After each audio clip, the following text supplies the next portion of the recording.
We'll call the regular scheduled meeting of the Owensboro Board of Education to order. Dr. Bray. I'm going to reserve some of, or most of my time for some of the reports that we have, particularly our instruction report, which tonight is going to focus on our test scores and our the change in the assessment system. Overall, I have to say that we're pleased with much of the results. Obviously, it's a new system, and we're still wading through that. You know, our elementary schools, none of them were given any designation, which is a good thing. The two schools that we did have with designations, their designations focus on our students with disabilities and our English language learners, which are really populations that a lot of schools are dealing with. So our reduction in our novice levels is significant. So there's a lot of things that we look at positively. We also, as always, identify some areas of concern. Dr. Constant's going to go through that with you thoroughly. Otherwise, we're knee-deep into our fall term. We're a week away from fall break already. That's hard to believe, but you know, we've got a couple discussion items. I'm just going to reserve time for that tonight. Okay, and Nancy, we're glad to have you back. And happy birthday. Thank you. Happy. Yeah. Okay, I would ask for a motion to approve the corrected regular meeting minutes of July 19th. I would so move. Second.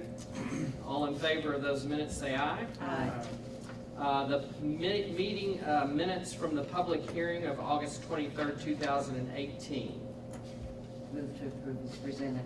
Is there a second? Second. All in favor say aye. Aye. Regular meeting minutes of the August 23rd, 2018 meeting.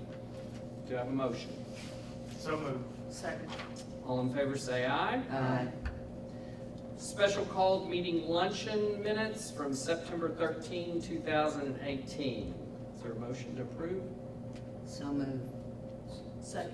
All in favor say aye. Aye. We've approved our minutes. Instruction report, Dr. Constant. Yes, thank you. I am happy to report a little bit about the assessment to you. It is really difficult. Please realize that we get so much data to kind of boil it down to what I believe are the most salient points for you, but that's what I've tried to do in your handout that you should have, yes. And we've also included, Joanne has included the Right. Attachments to the email that we sent out. But you're referring to this document. I am. I'm going to refer to this stapled document as we traverse tonight. So one of the things that has remained consistent and that I feel like we can confidently talk about because we have an ever-changing system and moving targets all the time, which we'll discuss at the end of the presentation, but we can talk about novice, apprentice, proficient, and distinguished. You all have heard those four labels of kids for years. That has remained consistent in content areas that are assessed. Novice, the lowest performance level, we want lessened. Lessened novice is a good thing. Increasing everything else is a good thing. So increased apprentice, increased proficient, increased distinguished is all good.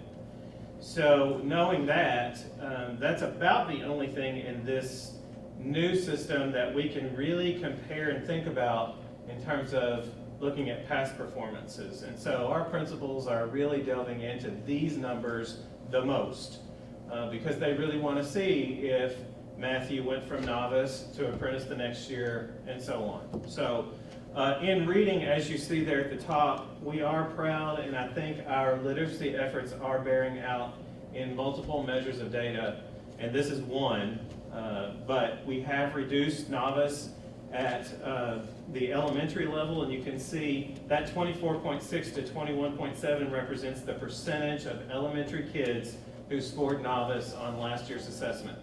Okay, so we went from 24.6 the previous year to 21.7. Middle schools also shows significant improvement. You all know that we have had work to do in our middle schools, and this is bearing out that the work is being done, and we're seeing results. So we're really pleased about that in the elementary and middle school levels there. Proficiency going up, remember, is a good thing. So we did have a slight increase in elementary proficiency, but look at the middle school proficiency going from 46% to 51.1%. That is very significant in a year. We do want to see continuous progress, but that's a pretty good increase there for our middle schools. In math, we had a slight increase in novice, which is a bad thing, at elementary school, but significant improvement at middle, going from 19.3 down to 12.5%. So again, that is a significant thing. What is going on in our middle schools in terms of academic and instructional improvement is really making a difference, and so we need to pat those folks on the back as we see them. Proficiency slightly down at elementary, so we've got some math work to do in the elementary, but I can probably point to the reason for that. We changed to a really challenging math curriculum. We're using Eureka Math, and when we all switch to that, there is going to be an implementation dip as we try to learn the best systems and ways to teach math. And so I think we're going through that, but we're going to come out better for it. This is a very sound and good math curriculum that I love. It is really going to teach kids problem solving and critical thinking, whereas the one before did not do that. So I'm really pleased. I think we're going to see better results as we move forward there. Social studies, you can see novice percentage is down for both grades 5 and 8 where they're assessed. Proficiency rates also lower, but we saw a big increase in apprentice. So as long as A, P, or D is increasing, we're doing well. So those are, and then you'll see writing there too. The novice percentages down slightly. Those are just slightly better numbers in novice for writing. So as we move down to TSI and CSI, you'll be hearing those designations. Wanted to just try to explain a little bit about what those are. The TSI, the Targeted Support and Improvement, are designations that these really stem from what the federal government is asking Kentucky and all the rest of the states to do in terms of putting a label on schools that need more attention in certain areas. And so the TSI is computed based on subgroups. And you all know better than anybody that we have a very diverse school system here. And when we say subgroups, we've got them all, everywhere. Does not happen in other school districts, as you well know. So we have all the subgroups that can be represented in terms of African American.